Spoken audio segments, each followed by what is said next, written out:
Devon koko yifata mbeshye ngo azama nimero za Betty. Ubuse yambeshye iki? Reka mwihorera ariko.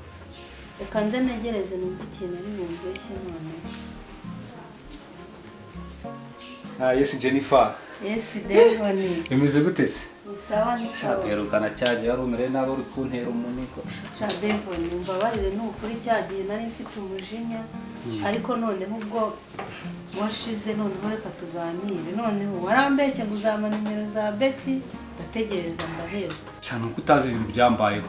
Cyagiye nkivangaha duserera kwa kundi. Sha umva nageze mu nzira ko na stress telefone bahita bayinyiba ubu rwose iyi nizi mfite. Ziguze vuba nimero ya Betty. Sha nta mfite uri gushakisha mu ntoki. Use Betty nzamubona gute? Sha reka dutegereze wenda dusenge cyane ntegereje ko azampamagara kugira ngo mbone nimero ye ntabwo biza. Dusenge cyane Devon uba amasengesho nizere ko azamumva. Azava hano hasagire ahubwo wowe akoresha uko ushoboye kubera ari wowe wamujyanye ndebe ko nabona nimero. Pe ihumura. Ushakishe no mu bashuti be bwa. Ejo bundi azampamagara ndabizi ntabwo twamara ukwezi ataramvugisha si byose. Okay nyamara urimo urabigira ibikino n'ukuri ndahanga. Jennifer abizi rwose nawe kubura muri umuna wawe ntabwo byagushimye. Yeah, you guys, ngira ngo duteraniye kwa Addison kubera ikibazo dufite. Yeah, nkuko rero nari maze kubivuga ni ku gikorwa tumaze iminsi tutiringa. Maze iminsi mpomba cyane ari nayo mpamvu naguhamagaye ati kugira ngo tubashe gukorana neza. Yego. Nzikubasha kandi. Ndabasha. Nkurikije uko nakubonye urabasha. Ndabasha byataye. So mbere ya byose rero wabanza ukangereka ibikoresho twapanze. Bigomba kuboneka kugira ngo tujye mu gakino neza. Be ni ibikoresho biri hano bugufi ntabwo biri kure cyane. Bambyegereje aha ngaha. Ibikoresho ngibi. Urabireba? Wow. Ni ibi ngibi. Siga akazi tukagatangira neza. Okay, ndumva ari sawa. Yangwenda Peter nawe araza kutubwira uko abibona. Ngira ngo ku cyuma nawe ari yaminiya nta kibazo. Jennifer izuba riri hanze aha ngaha nzana ku mazi. Amazi yanyu namwe kanya kuzanira nta kibazo. Amazi mu buzima mwana.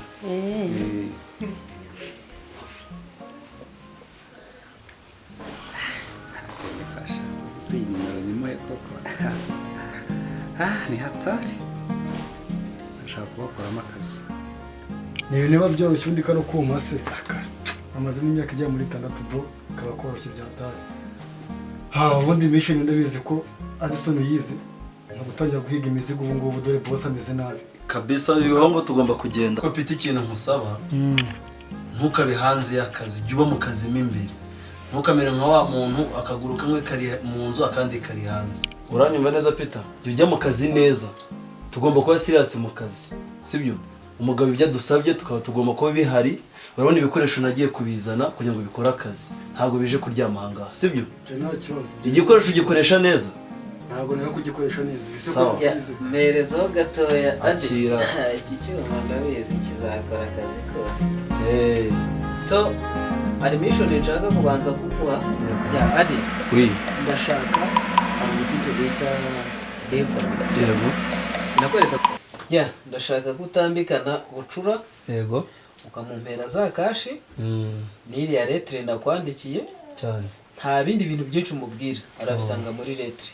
Uragenda kuri game runaka ushyira amafaranga ku meza ari muri envelope hanyuma ushyiremo na iriya lettre twanditse. Ugiye kugenda. Yego. Wowe urabanza umuhamagare kuri private number. Umubwire ko umushaka hanyuma wowe akimara kwitaba urahita umugeraho. Location yabamo narayiguhaye.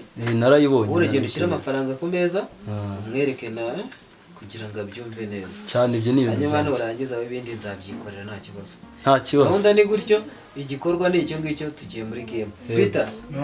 Gahunda ni kwa kundi nakubwiye ko nshaka kwishyura vuba nari amafaranga menshi sinaguhaye amafaranga. Njye muzigo ngiye kwiga mu kanya. Devon urabikora uko nguko Peter namuhaye amafaranga muraza kubivugana. Ibyo ni ibintu byoroshye cyane ewana. Akazi kawe turagatunganya nkuko bisabwa. Icyo gikorwa ni kigiye guhita umurera. Ni vuba vuba ni neza. Ese ko game ari sawa. Kandi ni mu moto zibajyamo. Nta gukotora. Akira. Urakoze boss. Turi kumwe cyane. Cyane. Sawa. Jewe nagiye ubwo ibindo. Ibintu siri private irampamagara irashaka yica. Hello? Uranshaka? Okay. Reka nze tubivuganeho ndaje. Sawa. se Dave ni ibintu ari kunyina ni ibiki ubu se agiye he none yanjye ngewe ubu ngubu simbizi niba yarishe murumuna wanjye yabimbwiye nkabimenya ntabwo ibi bintu byumvikana kabisa simbyumva na gatoya rwose umuntu ansabye amazi nyamuzaniye ndamubuze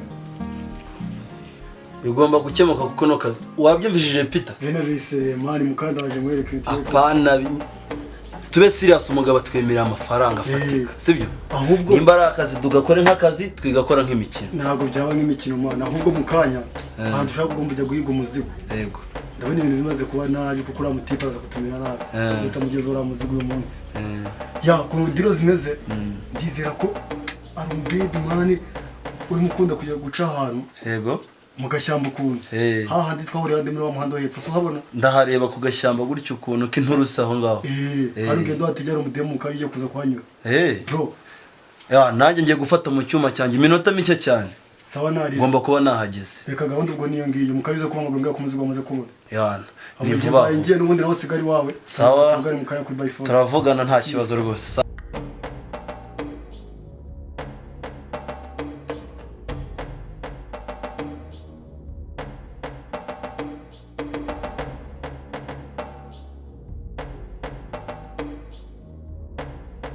naho neza nitwa Addison njya guhamagaje private number mpamagaye ni yawe ni yanjye okay uragenzwa n'iki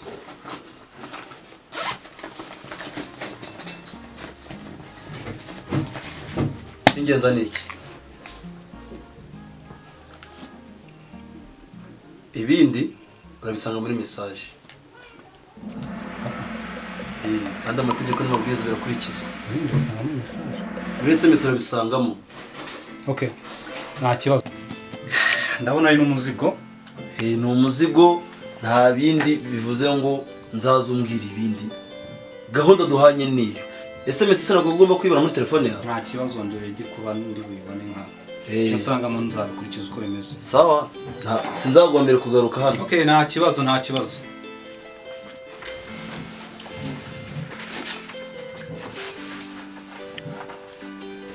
sawa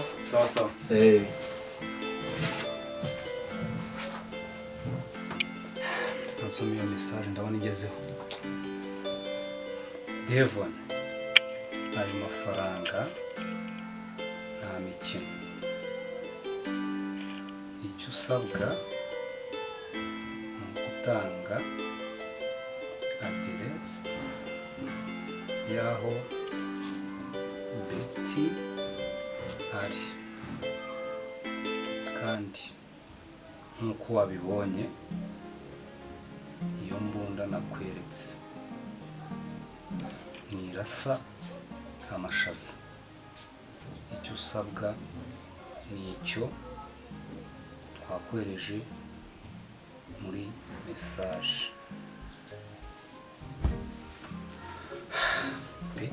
Betty agarutse muri iyi game nari nzi ko byarangiye aya mafaranga si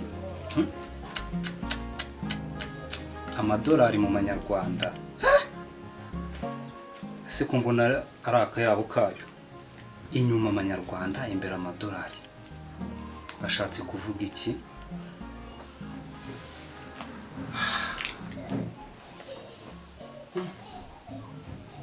rero icyo naguhamagariye hari mu ngo tuganire muri iyi minsi nahuye n'umuntu bita Beni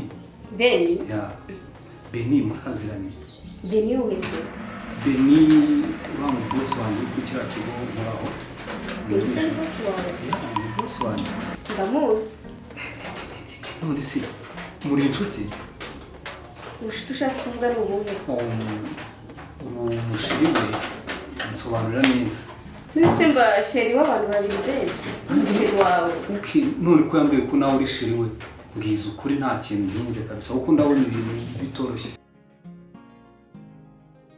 Betty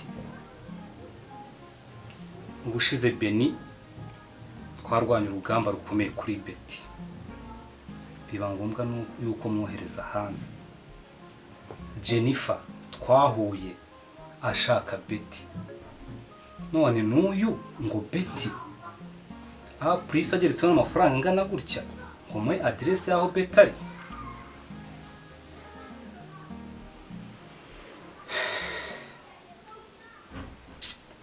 Ntabwo byumvikana, ariko nanjye bano bantu reka mbakinemo agakino.